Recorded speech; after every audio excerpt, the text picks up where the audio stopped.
even in church itself, it's also hard to date because people are saying also in church there are those men. Kwanza ndo wabaya. Once again, guys, this is the science. People who cohabit are less likely to divorce once they get married. People who get married without cohabiting are more likely to divorce.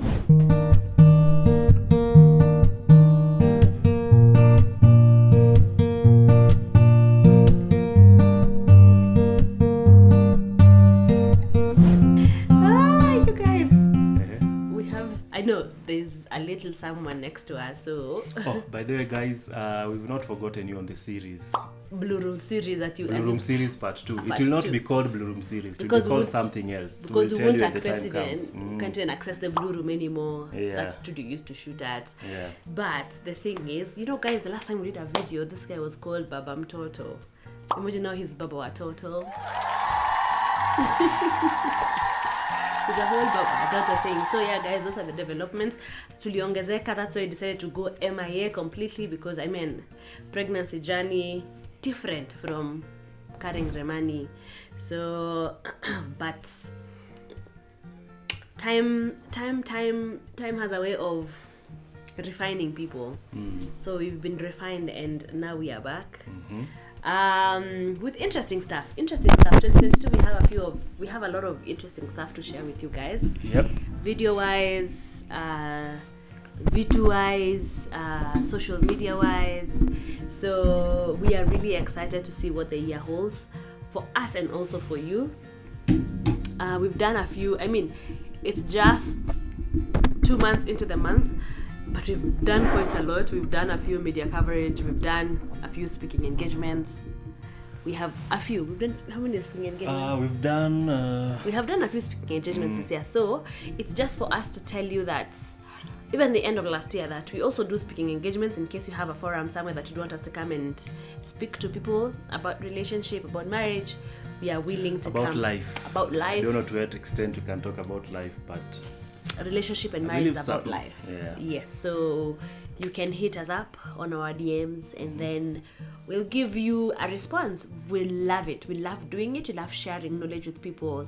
And it's quite different from doing the videos on YouTube because we get to see your reaction. There's the interaction. And engagement. You get to hear your questions really directly. And we get to learn from you too. And you get to learn from YouTube. It's beautiful journey ahead for us and for you guys. So we are back. We have experienced life and we had to share with you some of our experiences. I believe relationships are, babe, you need to include we believe. Okay. We are one, Curtis. But you are in me and I am in you. No. So when I say I believe, you are already in me. Nitatoka kwa quit. I'll quit. You will not. You quit no, with no, me. No, don't threaten quit. What? You see, you can't quit. I'll quit. You are attached to me at the hip. No, I'll quit you YouTube. You are not quitting. I'll quit YouTube. So. And then I have recovering from a flu, so don't worry. Allow me to cough. So, I think relationships really drive the world. And everything revolves around relationships. Everything, every single thing. Yeah. A lot of people get, destroyed, if I may use that extreme word, because of relationships. A lot of people get built up because of relationships. So everything is about relationships. So we've just been interacting with some things. These are truths we've been able to pick in our 5 years of marriage. And I just wanted us to share or discuss a few things about the 10 most horrible lies about marriage in the 21st century. Yes. About modern marriages. So, Curtis has a whole notebook. Number one. And I'm sure you hear this at weddings. Lie number 1. Marriage is two families coming together. It sounds very good on the surface until you start thinking about it and you realize, wait a minute, that's not true. We are coming here as two families to join together. Because these people met, this man met this woman, and they have joined and brought this family together. Really? I mean, yeah. Now, it doesn't mean that when you get married, you discard your families. That's not what happens. But you're coming together to start a third family. The man comes from his family, the lady comes from his family, and then you come together to start a brand new family. Yeah. Now, we are not saying that when you become one now, you turn your back on your families. Your families are still there, and they'll continue to relate by the fact that you guys are together. But that is not the aim of marriage. That is not the purpose of marriage. Because there'll come a time when your families might start demanding certain things that the two of you as a couple are not happy about. So if your mentality is, we don't want to... We are meant to have these two families together. Yeah, we don't want to disappoint them. Yeah. We have to appease to what our families want. Not always. Sometimes your families will be right, sometimes they'll be wrong. Yeah. So the key thing is you're coming together for the two of you to start a new family. Your extended families are still okay. The relationship is still supposed to continue. But your purpose for coming together is not to join them. It is to start a new one. True. Number 2, on you. We are staying together for the kids. But that sounds like a good thing. That sounds like the truth. I mean, by the time these kids leave you, then that means also the marriage is over. So that you're lying to yourself, you have a marriage. You do not have a marriage. Because your purpose to stay together was for them, the kids, not for you. Not for you. Yeah. They say that even when the kids come, they found the two of you. They ensure that even the bond is good enough that when these kids come, nothing much about you, like you're told, do not forget about dating, do not forget about your intimacy now because you have children. It makes a lot of sense to say it's because of the children, because they are infants, they are very dependent on you. I mean, you can easily neglect somebody else so that you can take care of them. You can easily decide to say, this is our marriage, it may lose its flavor now. It's the children you're focusing on and completely forget about yourselves. And then the moment these children grow up, because let me tell you, you have like almost 18 years with them, and then they leave their nest. When they leave the nest, you're left alone, and since you didn't build on your relationship, there's nothing... You have no reason to stay together. There's no reason to stay together. There's nothing to talk about. I mean, you're already bored with each other, and now you're like seeing people separating in their old age. You're like, wait, after 30 years... stayed... Yeah, and then it's not working anymore. Why are you living after 30 years, 40 years? That's a long time. Kumbe, there is something else putting them together. Now, we are not saying that this is the only reason people divorce. Oh, no. We're just saying that you should not be. Yeah. You should not be saying we are doing this because of the kids. It's a myth to say that.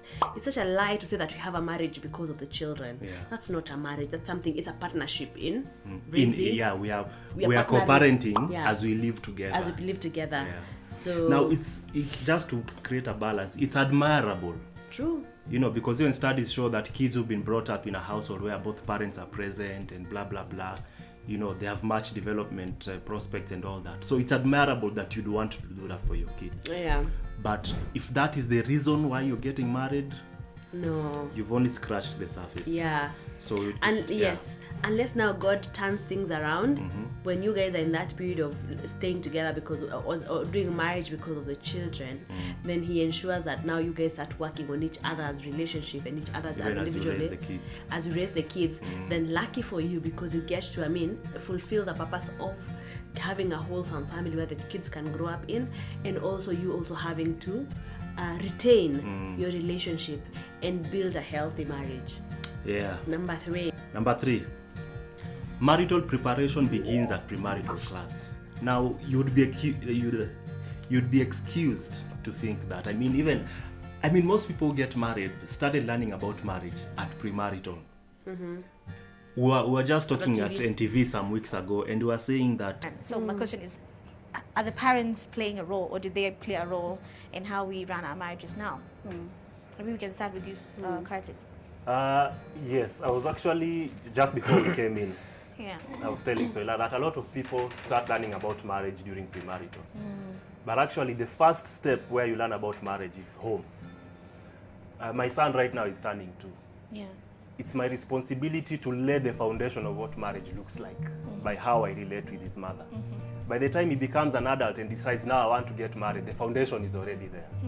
Now, Now the problem is that if I set a wrong example, the amount of work he'll have to do to unlearn what he saw, so that he can be ready for what he's supposed to do, it's going to be very bulky. So by the time he's attending premarital class, which some of you don't even do, very dangerous, very dangerous, and we'll come to that point in a few minutes. By the time he's attending premarital class, he's just adding to what he has already learned through experience. All right? I mean, think about it. How many years do you go to? You've gone your entire primary school. You've done your entire high school. You've gone to university. Some of you have even done masters and PhD, just so that your career can be solid and you can be successful in a career. How many years is that in education? A lot. But when it comes to marriage, something that is supposedly meant to be for the rest of your life, you want to give it 3 months of premarital class? And you think it is solid? And you think you're ready for... And you think it's enough? No. You know? So this is not to, make you feel bad. Most of us went through that kind of a system. True. But there's that hunger you need to develop and realize just how deficient we are when it comes to learning about marriage. And, it now becomes a personal initiative. After that premarital class, fine. Probably you didn't grow up in a home where you could observe a good marriage. Probably your parents were not together. Sorry about that. But let's assume that's the kind of background. Or your parents were together, but they are not the best example. Now it's up to you to realize how much you've missed just by that having that insufficient thing or setup for you to observe. And go the extra mile. And figure this thing out. Because the thing about marriage, and we learned that in a few episodes, is that marriage is not just for you and your partner. This thing is meant to impact society and generations to come. So the kind of seriousness and investment we need to have on it, it has to go beyond the 3 months of premarital class. It's true. Honestly, we have to carry marriage and have thoughts towards marriage with that. We carry it with respect, because it does deserve respect. If it's something, if it's an institution that shapes society, it's something that we have to give our attention to. And try to learn or relearn the negative things that we have seen in the media, the negative things that we've adopted because we think that is the way marriage is done. And again, go back to the source, the creator, the person who instituted the marriage itself, and just understand his heart and mind regarding that particular institution. For the next one, marriage is 50-50 to make it 100. No. Marriage is 100, my 100, to make it 100. The math does not add up, but that's it. Because that means by the time I'm giving... It can actually be to make it 200. Okay, let's make it 200 because... You bring your 100%, yes, I bring my 100%, and we make 200%. Oh, that's why they say then 2 are better than 1. Yes. So it's marriage is not that you give your 50% and then him gives his 50% for you guys to fill up the basket. You have to come in with the heart and the posture of I'm giving it my all. And he also has to come in with the posture I'm giving it my all for us to have a thriving, beautiful marriage that is working, that is beneficial for the both of us and beneficial for the people who are supposed to be impacted by the institution itself. Because it's selfish, because by the time you're giving it 50, there's something you're holding back. What are you holding back for? Where is that other 50 going to? I think it's also important to acknowledge that sometimes in marriage, you might not be in a space to give your 100. Sometimes you are going through things as an individual, or I'm going through things as an individual. And you'll require to feel most of the, you'll require to carry my weight, or I'll have to carry your weight for that period of time. So in as much as, the principle is 100, it's also good to give grace to each other. And just be able to tell that, hey, your spouse, the things they are going through, they may not be able to give their 100 that the marriage requires. So you step up for that period of time. Or just, learn to figure out how do we survive with the percentage that we have at this moment. Now. So that you're not there putting pressure. Hey, where's your 100? Yes. Be gracious. Yeah. So, the next one. This is such a prominent lie.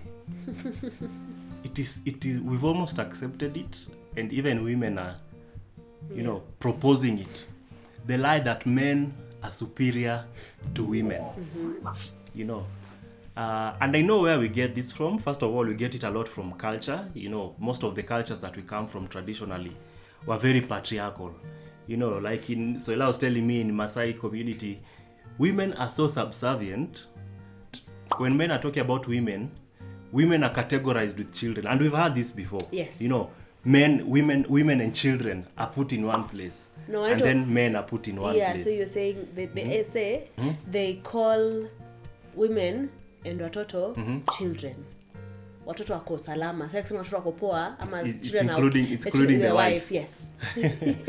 And that's just one instance. And I know even religiously we've been told that the man is the head of the woman, and the man is the head of the woman.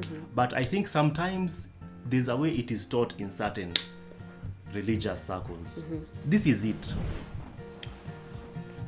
When God was saying that the man is the head of the woman, it had nothing to do with value. Yeah. Number one, I am not more valuable than her. Galatians actually says that in Christ there is no male or female. We are all the same. Sons of God. All right? When it comes to superiority, I am not superior to her.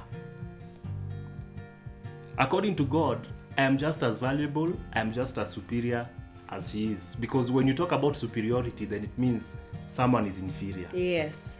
All right? So it's not about superiority, it's not about value, it's not about deserving, that I'm more deserving of God's grace than she is. Not at all. The man being the head is all about function. It's about function. My function as a man, the way God designed the husband to be, the way God designed the man to be, it means that my function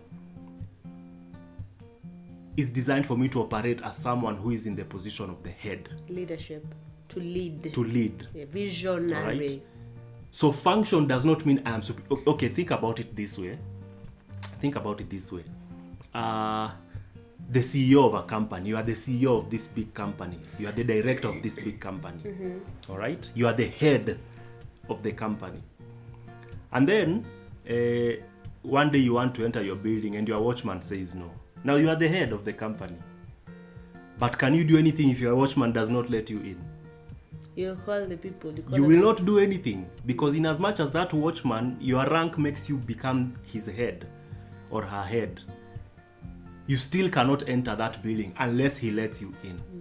So it is not about superiority. It is about your function. Your function as the head of the company has given you certain responsibilities. Yes. This watchman has also been given certain responsibilities. So you, with all your headship, if you do not respect this watchman, he can refuse to let you in, and there's nothing you'll do about it. He'll just close the gates. Yeah.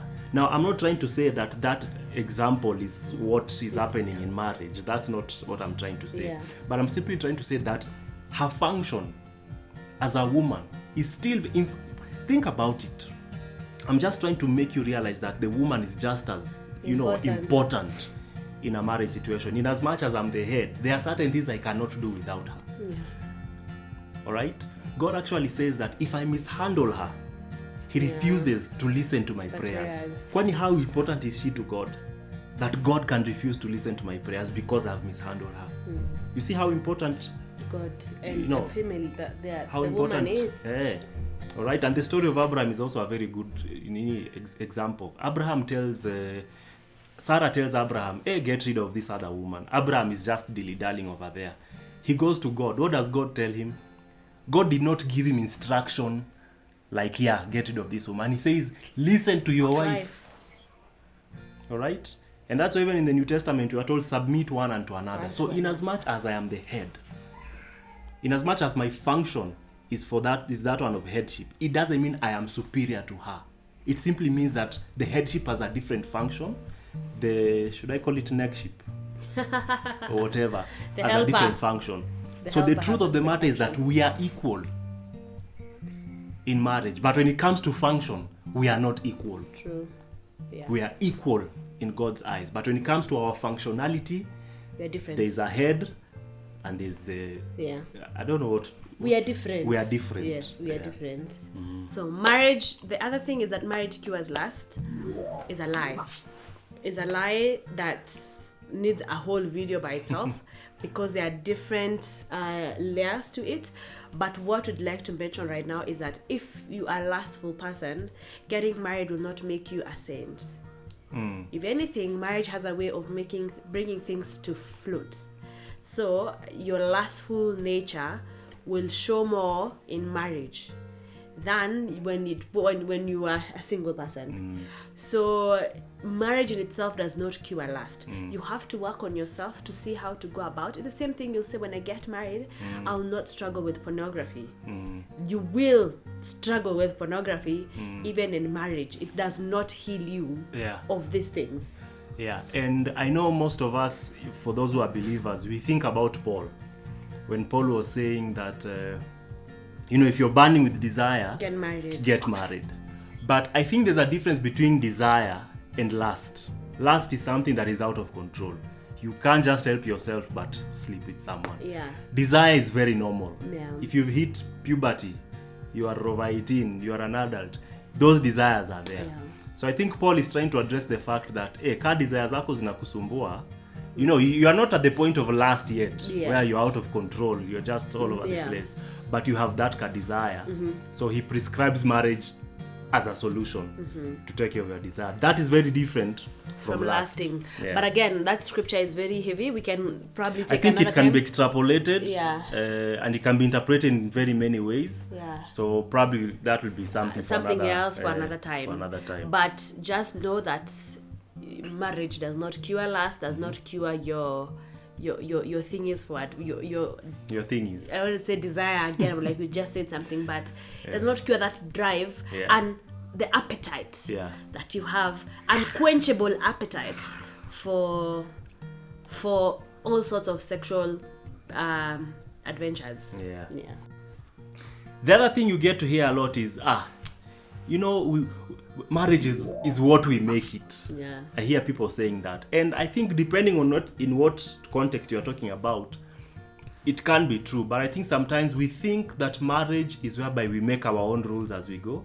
I mean, we are okay with everything else in the world running under principles. We understand there are principles that govern finances. That's why we study economics. There are principles that govern the natural world. That's why we study biology and sciences and all these things. There are principles that govern language. That's why we go to school to learn how to communicate. But somehow when it comes to marriage and human relationships, we think that we can just make up our own rules as we go. Yeah. And we wonder why things are thick once we get married, and we're wondering why are we not understanding each other? Why are we having communication issues? Yeah. Why is our sex life, the way it is? It's because even in marriage, there are certain principles that govern the things. The institution of marriage itself. Marriage is a setup, right? When you get married, marriage addresses your psychology, it addresses your social life, it addresses your spiritual state. It addresses so many areas of your lives which are governed by certain principles. Yeah. So it's very dangerous to enter marriage with the perception that we'll just make up our own rules as we go. Yeah. I usually say principles are cast on stone. You do not adjust or twist the principles. The only thing you can change is how do you apply. All right? One couple may apply the principle of forgiveness differently from how Soila and Curtis applies. But the point of the whole point is we are both applying the principle. It's the application that may vary from one couple to another. For example, for me, when Soila has offended me and she wants me to forgive her or something, she'll take me out for dinner.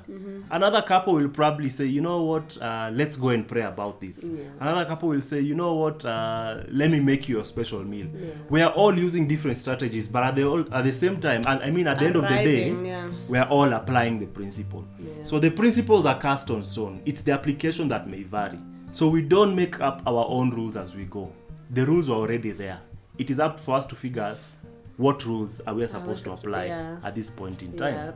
Yeah, interesting. Very good. The next one, that most women who have gone through a tragic experience, and it could be not even a number of tragic experiences, it could just be one, and to make up this conclusion that all men must cheat at some point, or all men are trash.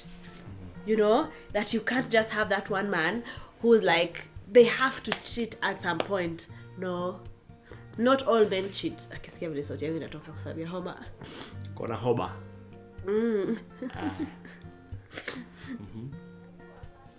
Not all men cheat. I mean, it's unfortunate that you've experienced that person that cheated on you. It's unfortunate that we've experienced that person that was unfaithful, but it could be emotionally, could be in other ways, but not all people, not all men cheat. It's the same thing other people can say. Their ladies are just simplistic, not really simplistic. They're just. What am I trying to say? Say it. No. Hose. Let me use the word easy to please. No, see, we are saying what people say. Yeah, like easy to please. Yes, so it's more of a sanitized word. Yeah. Like they want to please everyone, you know. No, those because ones, men who've been cheated on by multiple women are we say all women are hoes. Yes, it's true, but it's not true. It's true. The bitterness speaking. Yeah, yes, it's true. So don't try to sanitize. It is what it is. Oh my God. Uh-huh. So honestly, not all of them are like that. It's unfortunate you've encountered that kind of man, you've encountered that kind of woman, but let me assure you, there are good men outside there. The dating scene right now is it's just hard. It's really hard for people to date right now. It was easier for us probably, but right now I think there's a lot of elements that are at play that makes it very hard for a woman to identify that proper man, and for a man to identify that proper woman. And I think the environment makes it clear that you have to go back to God to access your person. I mean, even in church itself, it's also hard to date, because people are saying also in church there are those men. Kwanza hao ndio wabaya. People say that. But honestly, I want to assure you, there are good men. There are good men out there. It's not all gloomy and grey. There are good people and there are good women. So the other point is that getting married the right way guarantees you success in marriage. Not really. You can go through people have gone through the right way. I mean, through the government, you've gone to your parents, they have given you access, their blessings to get married. You have gone to Sharia house, they've given you everything. I mean, you have found a pastor, or not even a pastor, even gone through the government way of getting married to the AG, as in you've done what the laws require. Yeah, you've satisfied yes. the state's demand, the traditional demands, yes, and the church's demands. If you're Christian. But the moment you walk into the marriage itself, there is work that is needed. Yeah. There is commitment that is needed for you to ensure that the marriage works for you. Otherwise, doing those things the right way does not guarantee you success. I mean, there's personal growth that you have to go through. There's personal growth your spouse has to commit to going through for you guys to be able to be not necessarily compatible, but for you guys to be able to have a relationship that is working, that is growing. Because you can get into marriage having done it the right way, and then all of a sudden you're like, why is it not working? Why are we not bearing fruit? You know, there's a lot of things that play in marriage that going through it the right way before getting married does not really guarantee you their success. I like that because, for me, I usually say marriage is like a house. Now, when you're building a house, there's a foundation. And then there are the pillars and the walls, and then there's the roof. Yeah. Now, you can have the right foundation. Yeah. You can actually do everything like she's saying. You got married the right way. Yeah. You can have the right foundation. But if the pillars are weak, if the walls are weak, it's still going to crumble. True. All right? So you can have your marriage, it was the way they say it was a match made in heaven. Yeah. The 24 elders were there. Yeah. They said, holy, holy, holy matrimony is yours. The 4 living creatures, Angel Gabriel and there. Michael. They oversaw. And Raphael and Ashikos. They all attended your wedding. And it was a wedding of miracle, signs, and wonder. There were 5 loaves and 2 fish. Like, imagine the most craziest, miraculous experience you can have in an event. They were all there. Yeah. But you miss out on the principles that are supposed to sustain that marriage. It's still going to be problematic. You refuse to work on forgiveness. You refuse to work on communication. You refuse to work on your finances together. These are the things that will come biting you. Yeah. And then your marriage will not even survive. Yeah. Yeah. So, and I think this is important because I think sometimes we put so much pressure on people, we focus so much on the process of marriage. How did you get married? Did you go to the AG? Was it right? Are your pastors? Was your parents? And we focus so much on the process rather than the principles that govern marriage. that govern the marriage. Yeah. So whichever way you got married, it may have been right, it may have not been right, depending on what context you are going to judge it from. The issue is now you're married. Yes. What are the principles yes. that you need to learn and understand in governing that marriage? True. Yeah. So, and finally, number 10. Now, this is very heavy. We're actually going through this with Soila, and we are thinking of doing this as one point. Yeah. But yeah. it's so heavy. Yeah. We'll have to make this into a video. whole video on itself. But just to give you a brief introduction. And this is the idea that, you gotta test drive before you can buy the car. You know what I'm saying? You gotta ride the car, you gotta feel the car before you can take the car home. Please continue with your point. Alright, so basically this is the idea that, hey, instead of getting married immediately, let's move in. Let's move in, get to feel how this thing is, Oh, yeah. Let's stay together, let's have an idea of what marriage is, and then we can move in once we are ready. This is the issue of cohabitation, It makes sense for a lot of us. Actually, statistics show that nowadays there are more people cohabiting or moving in together than people who are just getting married without moving in together. All right? So there's popularity with this thing, but what does the science actually say? So let me just introduce. Before I go on, before I conclude with this point, the point of this video, if you found yourself believing in some of the things, or actually living some of the things that we are talking about, we're not trying to say you are such a wicked person and you are evil and all sorts of things. We're just trying to give you an alternative way of thinking. Yeah, there's a different way of thinking. And not just thinking, also living, and that people are living it. And most of the points that we've discussed, even you can attest that these are things that can be, there are studies that have been done to show these things. So even when it comes to the whole issue of moving in and cohabitation, some of you who are watching us, you are not married, but you're living together, you've moved in. And you didn't do that because you're such a wicked and evil person and you're a hindrance to progress and all that. It was probably the best thing for you to do as far as you are concerned at that particular point in time. But I want to just show you some research and studies that have been done about moving in, about cohabitation. For the longest time I thought these are things you'd hear from religious circles, these are things you'd hear from church and stuff like that. But I was actually shocked when we began to do some homework on this and realized that they've been doing research. They've been doing studies upon studies about the effects of cohabitation for decades. All right? Now, some of the reasons that people move in together is it will be cheaper. Yeah. So there's the financial thing. Let's move in. It will be cheaper for us to share the rent. Yeah. And it's a better way for us to figure out whether marriage is for us or not. So there are all sorts of reasons for why people move in. Some reasons don't make sense. Some make sense. Like the one that doesn't make sense for me is we are not ready to commit to that level, but we can. And I'm like, you're sleeping with this person. Yeah. You guys have kids together. Yeah. You're basically sharing everything that a married couple would share. Yeah. So what do you mean you are not committed? Yeah.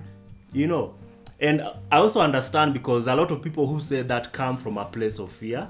Yes. The fear of, hey, I saw a friend of mine who got married and things ended up badly, so I don't want that to be me. Yeah. So let's take it slow, Or you are married before and you're like, hey, I was married before and things were tricky, so this time, let's take it slow. Yeah. So a lot of it comes from the place of trying to take caution.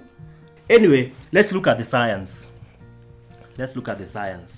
Now, these are not our opinions. We'll give our opinions later. This is just scientific data. They call it family science. So this is what they say about cohabitation versus marriage. People who cohabit before getting married, cohabiting is basically moving in. Yeah. It's come, we stay. No. So if I use the word cohabiting and you don't understand what I'm saying, that's what it means. People who cohabit are less likely to divorce once they get married. People who get married without cohabiting, in other words, people who just got married, they never lived together before, they just got married. People who get married without cohabiting are more likely to divorce. But There's a but. there is a but. There's a very big but. I knew you'd look at me. That was for you, actually. I did that for your reaction. No. With that said, guys, click this video. All right. There's a but. So let me just say that again. People who cohabit are less likely to divorce once they get married. People who get married without cohabiting are more likely to divorce. But there's a but. There's a very, very big but there.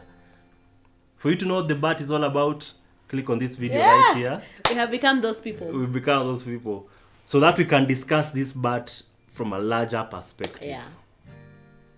All right. Other than that, guys, Bye. cheers meditation. Go follow Soila on Instagram. Yeah.